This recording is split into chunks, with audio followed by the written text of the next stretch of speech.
Estas historias están extraídas de eventos reales y llevan un peso inquietante.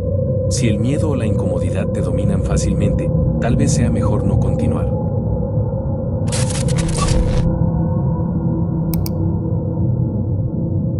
Mi nombre es Gloria, y lo que voy a contar sucedió cuando yo era joven, hace muchos años, en un pequeño pueblo donde crecí. Era el tipo de lugar donde todos se conocían, y los chismes corrían rápido. Pero, en aquella época, nadie hablaba abiertamente de lo que pasó con mi vecina Elena. No porque no supieran qué decir, sino porque el miedo parecía silenciar las palabras. Elena era una joven dulce, de unos 20 años, siempre alegre y de buen corazón. Vivía con sus padres en una casa sencilla, con un patio lleno de árboles frutales. Todos la querían, pero todo cambió en una semana en particular. Todo empezó con pequeños rumores. Algunas personas decían haberla visto hablando sola en el patio, gesticulando como si estuviera discutiendo con alguien invisible. Otros afirmaban haber oído gritos por la noche, provenientes de su casa. Al principio, nadie le dio mucha importancia. Pensaron que era solo estrés o algún problema emocional. Pero, para su familia, la situación iba mucho más allá de eso. Las cosas comenzaron a empeorar rápidamente. Elena, antes siempre educada y alegre, empezó a comportarse de manera extraña. Durante el día, era común verla mirando fijamente a la nada, como si escuchara algo que nadie más podía oír. Por la noche, los gritos en su casa se volvían más frecuentes y perturbadores. Su madre, una mujer muy religiosa, decía que su hija estaba siendo atacada por el mal. Recuerdo bien la noche en que todo cambió. Era un martes, alrededor de las 9 de la noche.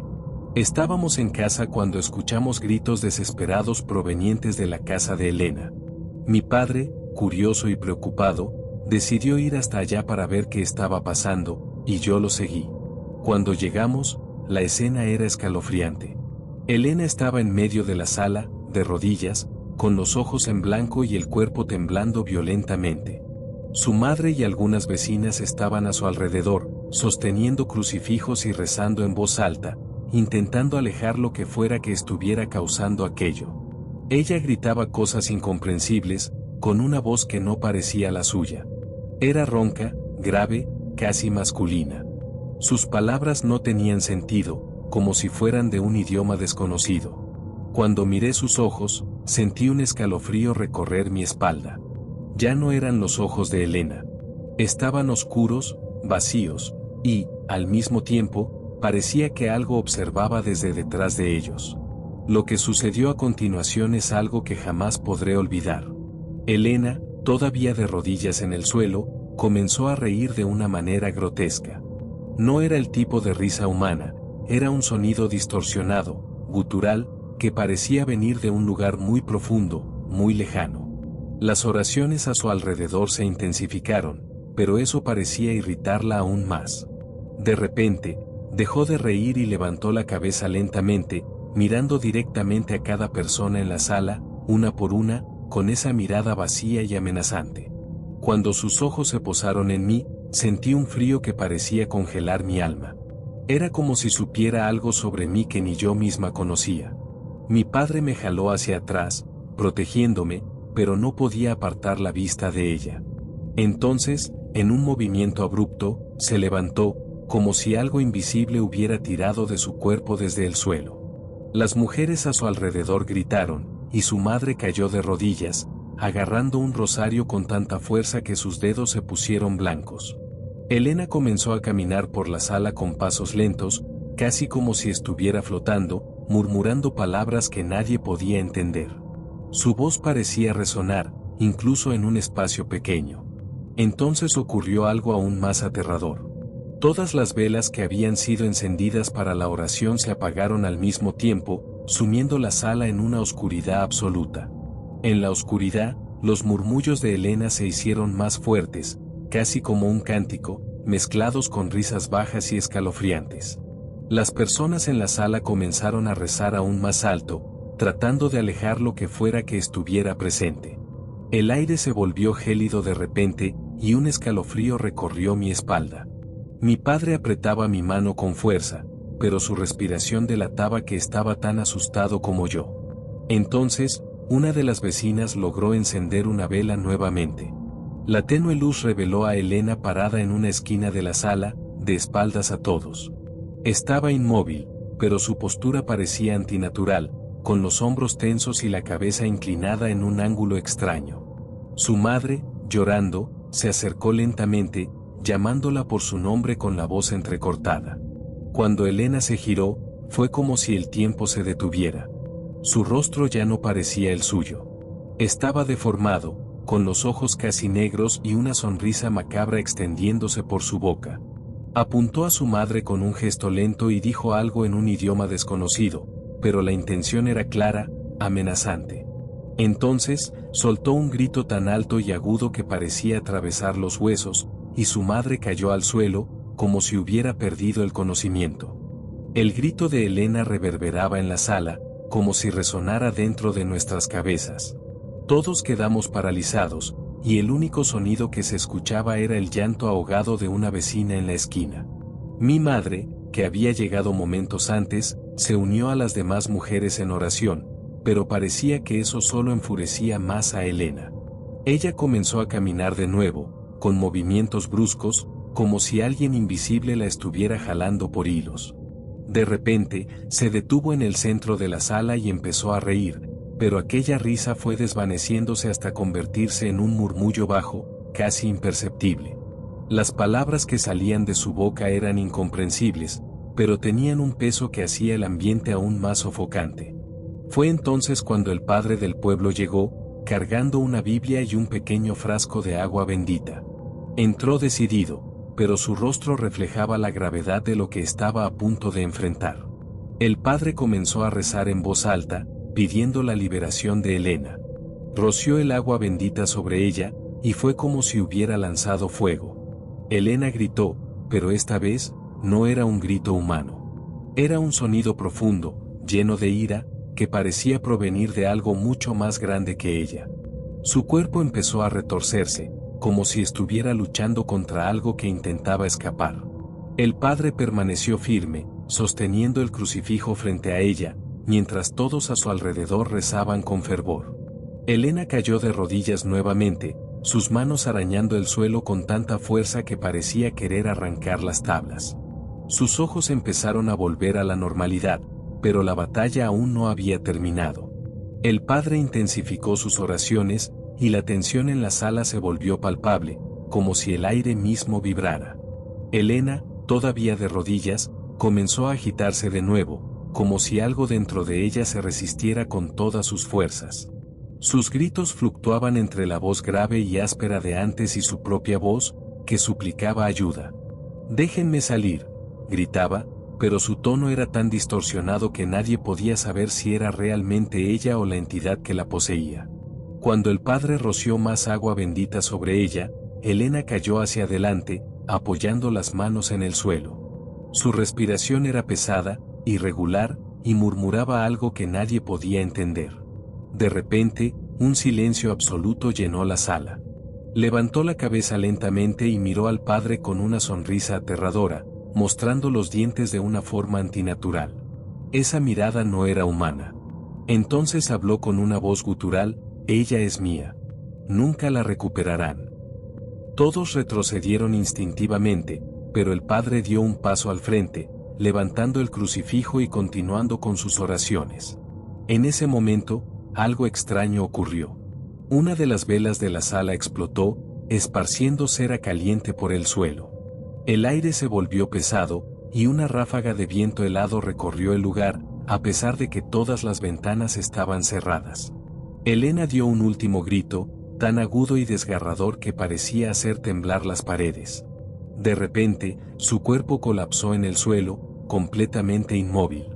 Mi madre corrió hacia ella para ayudarla, pero el padre le pidió que se detuviera. Todos observaban, esperando con temor algún indicio de que aquello había terminado. Después de unos minutos, Elena abrió los ojos.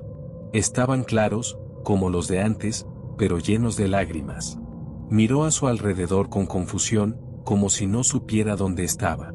Su madre la abrazó con fuerza, llorando de alivio.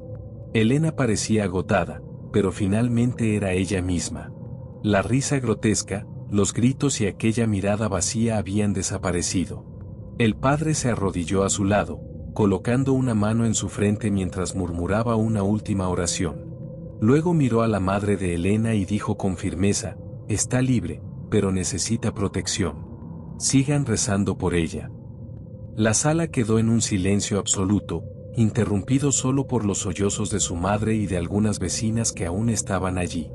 Mi padre me tomó suavemente del brazo y me llevó hacia afuera.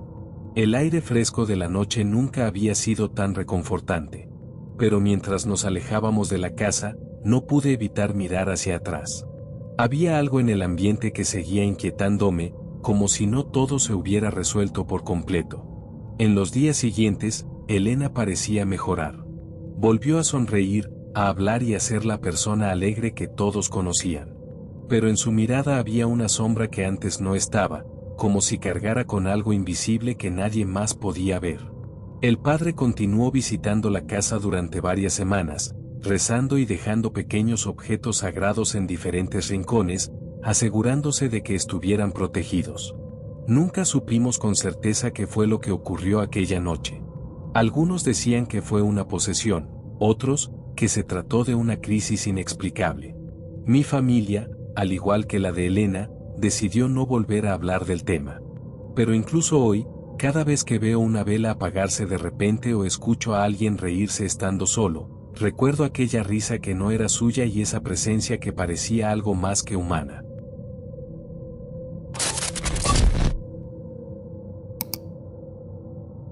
Me llamo Doña Alcira, y lo que voy a contar ocurrió cuando aún era joven, en el pueblo donde crecí.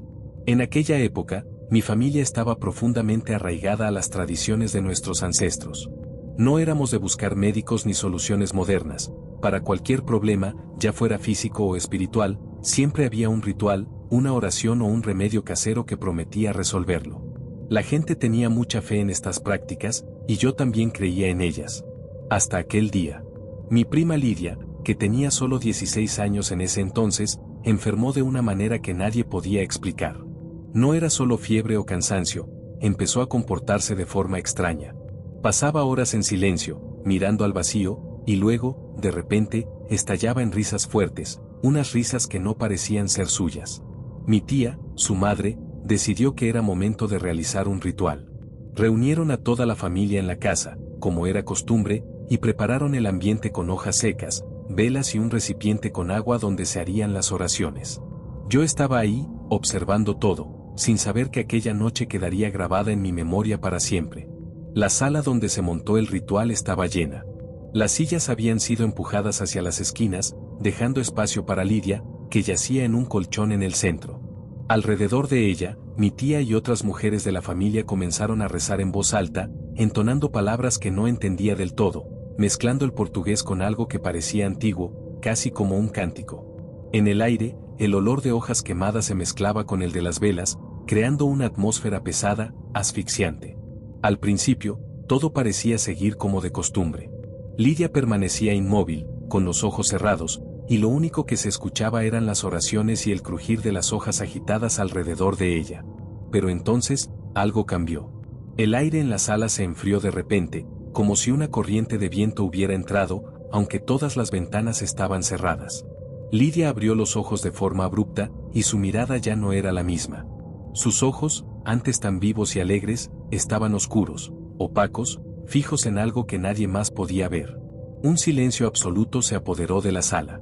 De repente, comenzó a reírse, pero no era una risa normal.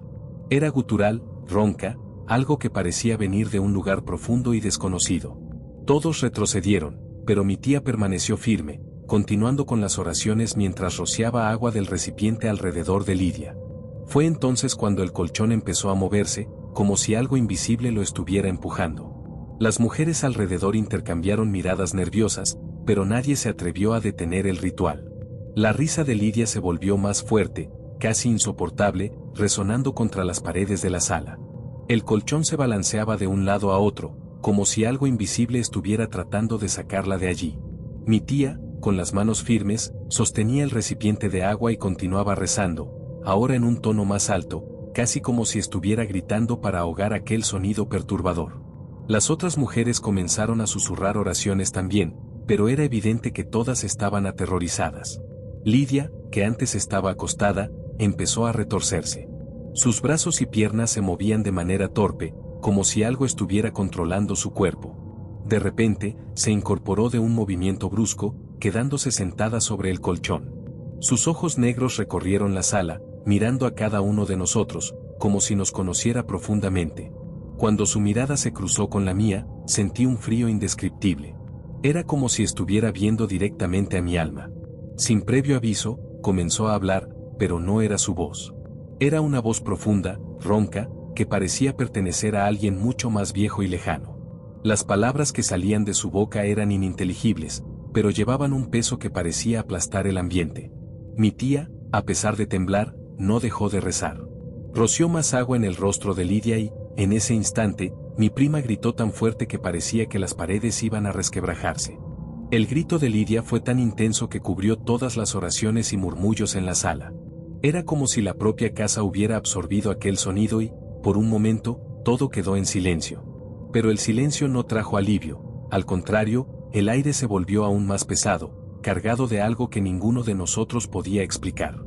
Lidia permanecía inmóvil, con la cabeza baja, los hombros encorvados, como si algo invisible la estuviera aplastando.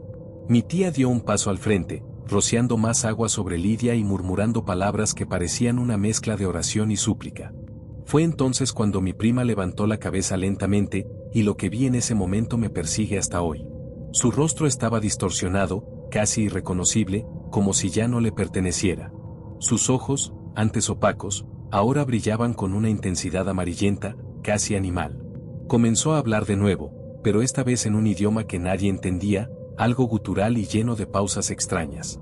Las mujeres alrededor comenzaron a retroceder, algunas llorando en voz baja, mientras mi tía se mantenía firme. Fue entonces cuando Lidia, con un movimiento rápido y casi imposible para alguien en su estado, se levantó del colchón. Quedó de pie, con el cuerpo rígido, los brazos pegados al cuerpo, pero la cabeza inclinada hacia el techo, como si estuviera mirando algo que nosotros no podíamos ver. La risa volvió, pero ahora parecía provenir de varios lugares al mismo tiempo, resonando en la sala.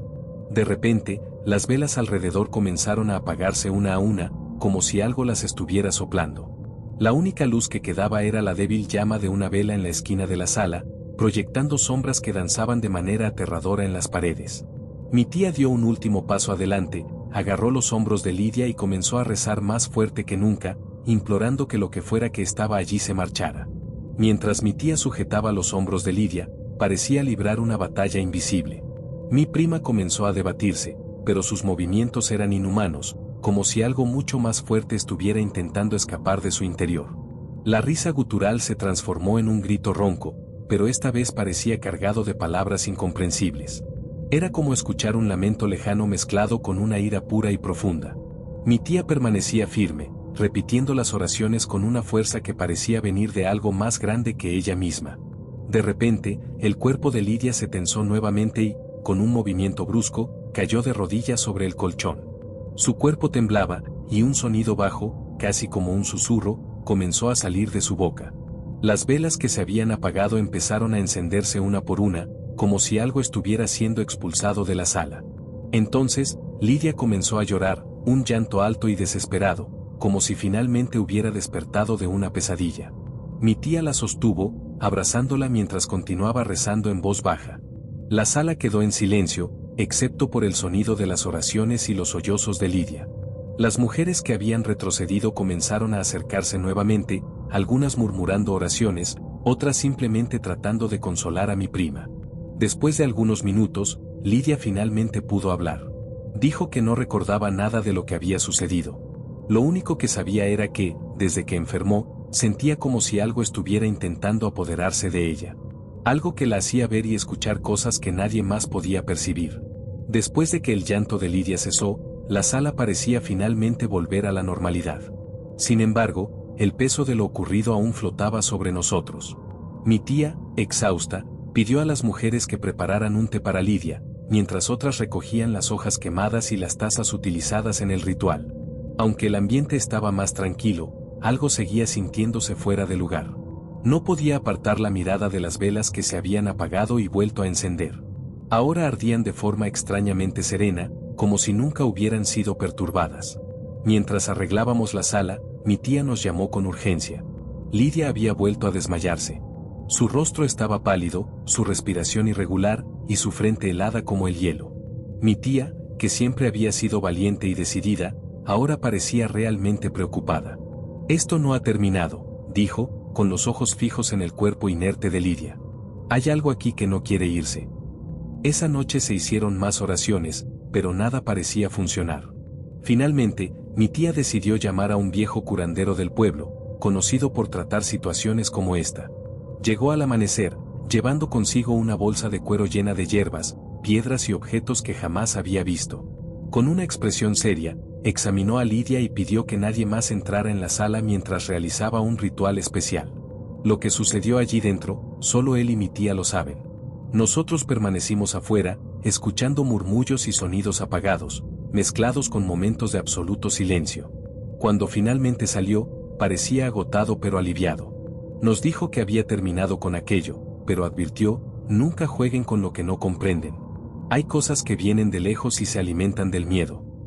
Lidia despertó horas después, confundida, pero finalmente parecía ella misma. Su salud mejoró poco a poco, y mi tía prohibió a la familia intentar más rituales de ese tipo sin la orientación adecuada.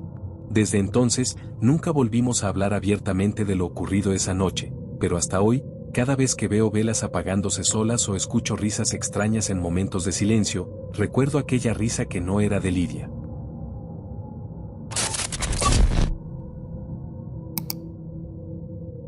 Mi nombre es Paulo, y lo que voy a relatar sucedió cuando tenía 15 años. Fue durante un viaje para visitar a mi familia en el interior, donde mi tío Antonio vivía con sus hijos en una hacienda aislada, rodeada de un denso bosque y un río que atravesaba el terreno. Siempre me había gustado pasar las vacaciones allí. El lugar tenía una tranquilidad única, y mis primos eran mis mejores amigos.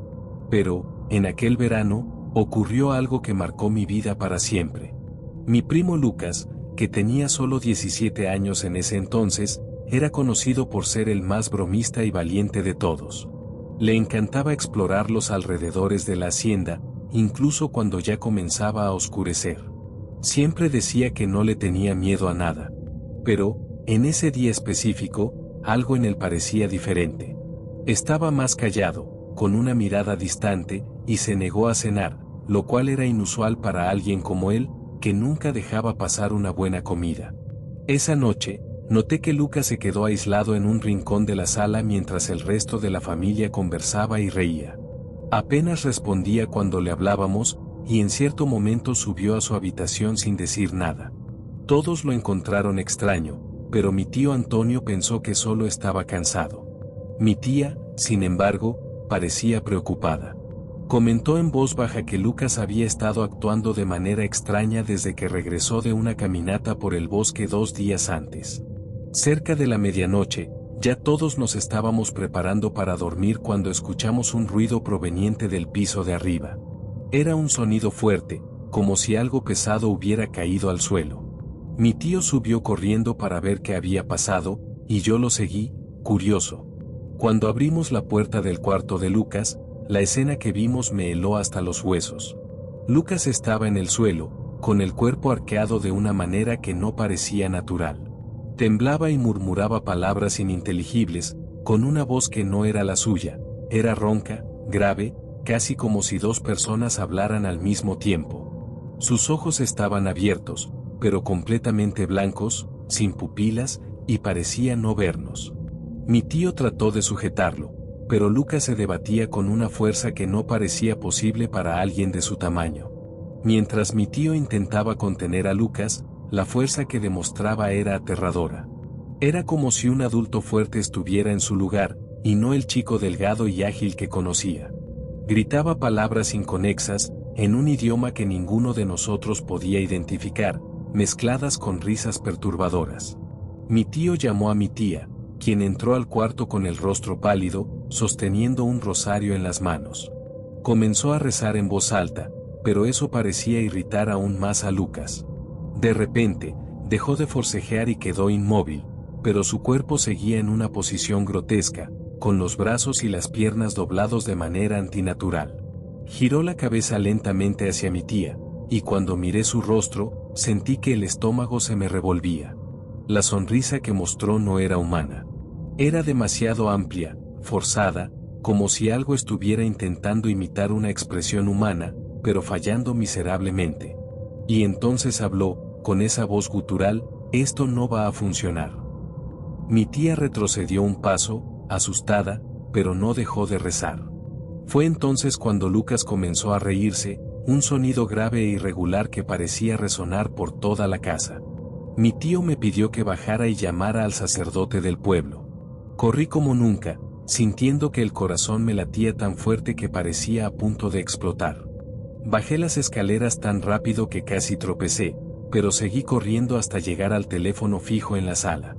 Marqué el número del padre Joao, el único que mi tía tenía anotado junto al teléfono, y le expliqué la situación atropellando las palabras. El padre, conocido por enfrentarse a situaciones inusuales, escuchó en silencio y respondió con firmeza: «Voy para allá». La espera fue agonizante. Los gritos y risas de Lucas resonaban desde el piso de arriba, mezclándose con las oraciones desesperadas de mi tía. Ese sonido parecía invadir cada rincón de la casa. Cuando el padre llegó, con un pequeño maletín en las manos, traía consigo una calma que, en ese momento, parecía imposible. Subió directamente al cuarto, y yo lo seguí, incapaz de quedarme solo abajo. Al abrir la puerta, la escena era aún más perturbadora que antes. Lucas estaba de pie en el centro del cuarto, con los brazos abiertos y la cabeza inclinada hacia atrás, como si estuviera ofreciendo algo al techo. La voz gutural continuaba, pero ahora pronunciaba frases en un idioma que nadie allí entendía. El padre Joao entró en el cuarto, hizo la señal de la cruz y comenzó a rezar en latín. Su voz era firme, pero no se podía negar el miedo reflejado en su rostro. Lucas giró lentamente la cabeza hacia él, con esa sonrisa macabra aún dibujada en su cara. «Aquí no tienes poder», dijo, esta vez en portugués, pero con la misma voz gutural. El padre Joao no se dejó intimidar, o al menos intentó no demostrarlo. Continuó con sus oraciones, rociando agua bendita hacia Lucas. Pero cuando las gotas tocaron su rostro, Lucas lanzó un grito que no parecía humano. Era como si varias voces gritaran al mismo tiempo, reverberando de manera sobrenatural por todo el cuarto. Lucas se retorció violentamente, cayendo de rodillas al suelo, mientras sus manos arañaban la madera con tal fuerza que sus dedos empezaron a sangrar. Mi tía y mi tío rezaban en voz alta, con lágrimas en los ojos, mientras yo miraba, incapaz de moverme. El padre se acercó aún más, sosteniendo el crucifijo frente a Lucas y proclamando: «Deja este cuerpo ahora, en el nombre de Cristo, te ordeno que te vayas». Lucas levantó la cabeza lentamente, con los ojos aún blancos, y comenzó a reírse de nuevo. Sin embargo, esta vez su risa fue interrumpida por un sonido de ahogo, como si estuviera luchando contra algo dentro de él. De repente, colapsó hacia adelante, completamente inmóvil. El silencio llenó la habitación. Todos lo miraban, esperando algún indicio de que aquello había terminado. El padre Joao se arrodilló junto a Lucas, colocando una mano en su frente. Estaba caliente, pero su respiración era tranquila, como si simplemente estuviera dormido. «Está libre», dijo el padre, con una expresión de cansancio mezclada con alivio.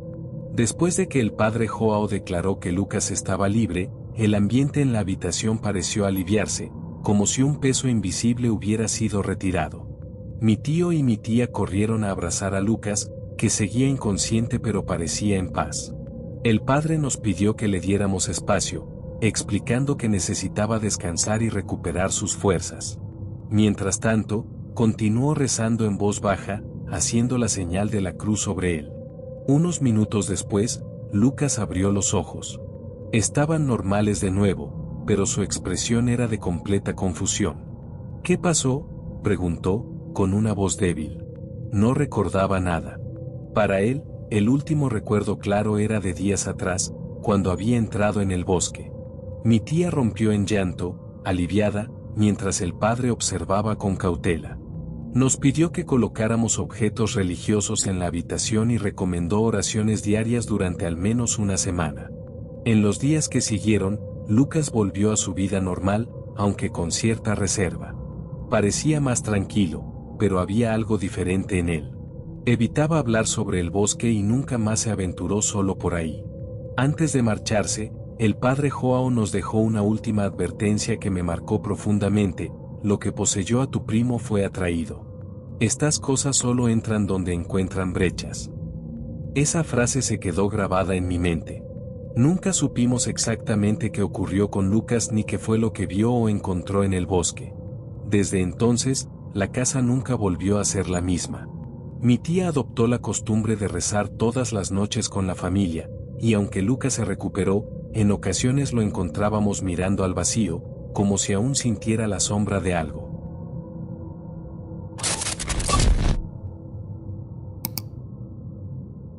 Mi nombre es Miguel, y lo que voy a contar ocurrió hace unos 10 años, cuando mi hermano menor, Rafael, tenía apenas 14 años. Vivíamos en un pequeño pueblo en el interior, donde la vida era sencilla y tranquila, pero ese año sucedió algo que cambió por completo nuestra visión del mundo y nos marcó para siempre. Rafael siempre fue un chico tranquilo, lleno de energía y con una sonrisa fácil. Era de esos que conquistaban a todos con su manera juguetona e inocente de ser. Pero, de repente, comenzó a cambiar. Al principio, pensamos que solo era una etapa. Estaba más callado, perdido en sus pensamientos, y empezó a evitar a todos, incluida nuestra familia.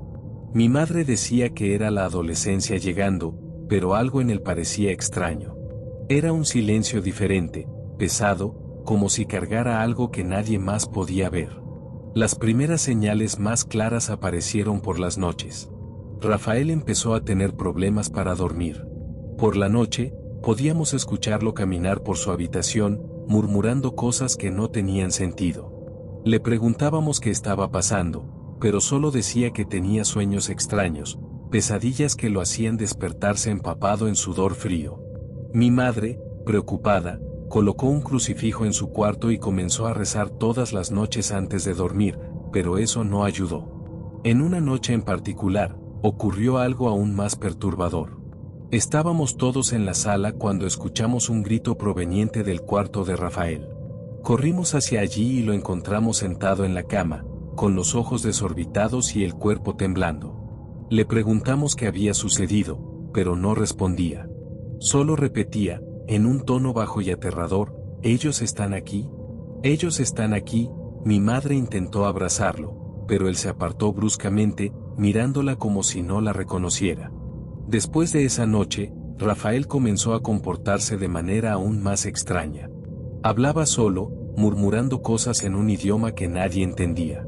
Su mirada, antes tan viva, ahora parecía vacía, casi apagada. Mi padre intentó llevarlo al médico, pero él se negó a salir de su habitación. Fue entonces cuando mi abuela sugirió llamar a un sacerdote, algo que nadie quería admitir que era necesario hasta ese momento. Mi abuela siempre fue una mujer de mucha fe, y cuando sugirió llamar al sacerdote del pueblo, todos estuvieron de acuerdo, aunque con cierta incomodidad. Para ese momento, las cosas ya estaban fuera de control. Rafael no solo murmuraba cosas extrañas durante la noche, sino que también había comenzado a tener ataques de ira sin razón aparente. Objetos en la casa desaparecían o eran encontrados en lugares improbables, como si alguien estuviera jugando con nosotros.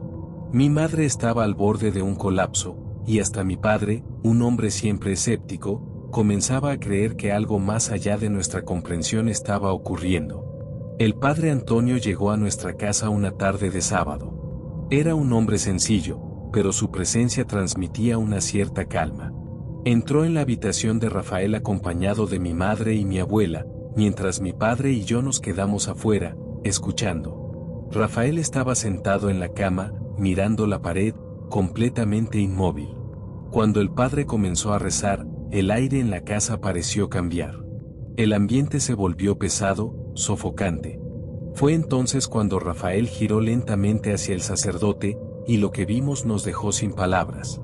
Sus ojos estaban completamente negros, como si la luz hubiera desaparecido de ellos.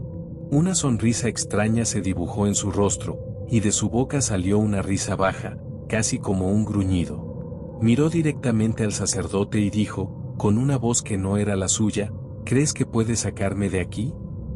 Todos en la sala quedaron paralizados, pero el padre mantuvo la calma y comenzó a rezar más fuerte, rociando agua bendita sobre Rafael.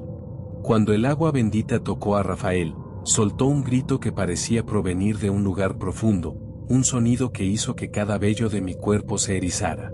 Su cuerpo comenzó a retorcerse de una manera antinatural, como si algo invisible lo estuviera jalando. Mi madre cayó de rodillas, llorando y rezando en voz alta, mientras mi abuela sostenía firmemente su rosario. Mi padre y yo entramos en la habitación, incapaces de seguir escuchando desde afuera. El padre Antonio se mantuvo firme, sosteniendo el crucifijo frente a Rafael y entonando oraciones con una autoridad que parecía llenar toda la sala. Pero Rafael empezó a reír de nuevo, un sonido que resonaba, como si proviniera de cada rincón del cuarto. Miró al sacerdote con esa sonrisa macabra y dijo, con una voz ronca y grave, no eres lo suficientemente fuerte. Él es mío. Mi abuela se acercó, decidida, y colocó las manos sobre los pies de Rafael mientras recitaba una oración que nunca antes había escuchado. Entonces, Rafael empezó a hablar en un idioma completamente desconocido, lleno de sonidos guturales, como si se burlara de nosotros.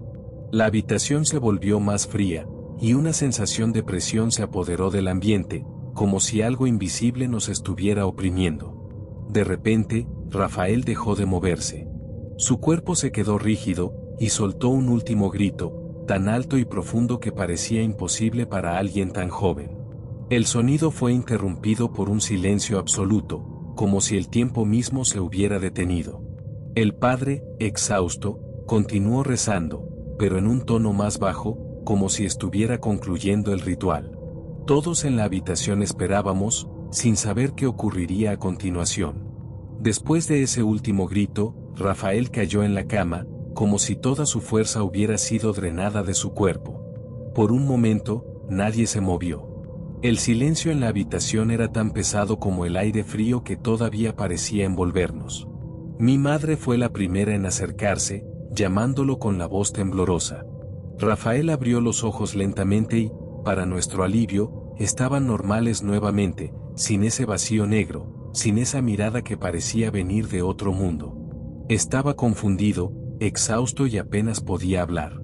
Solo murmuraba que tenía frío, así que mi madre lo cubrió con una manta mientras lloraba de alivio. El padre Antonio colocó la mano sobre la frente de Rafael y dijo una última oración en voz baja, pidiendo protección para él y para la casa.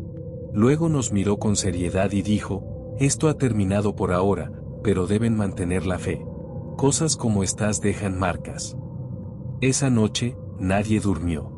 Rafael se quedó profundamente dormido, pero el resto de nosotros permanecimos sentados en la sala, tratando de procesar lo que había sucedido. Mi abuela, con el rosario en las manos, explicó que Rafael se había vuelto vulnerable a algo durante ese periodo de aislamiento. No sabemos qué enfrentó, pero eso encontró una brecha en él y entró, dijo con la voz cargada de preocupación. En los días que siguieron, Rafael parecía estar recuperándose, pero algo en él había cambiado. Estaba más callado, como si evitara hablar sobre lo que ocurrió, y, siempre que mencionábamos aquella noche, desviaba la mirada. Mi padre sugirió que pasara un tiempo fuera de la finca, para alejar cualquier recuerdo de lo sucedido. Así lo hicimos. Se fue a la casa de unos parientes en otra ciudad y comenzó a asistir a la iglesia con más frecuencia, algo que mi abuela insistió en que hiciera. El padre Antonio volvió algunas veces a nuestra casa en las semanas siguientes, rezando en cada habitación y dejando pequeños objetos bendecidos en lugares estratégicos. Nos aconsejó mantener oraciones regulares y no subestimar nunca el poder del miedo. Dijo algo que quedó grabado en mi mente, el miedo abre puertas que deberían permanecer cerradas. Con el tiempo, las cosas volvieron a la normalidad, o al menos lo más cerca de eso. Rafael nunca contó exactamente qué sintió o vio durante aquellos días. Solo una vez, meses después, mencionó algo que aún me provoca escalofríos.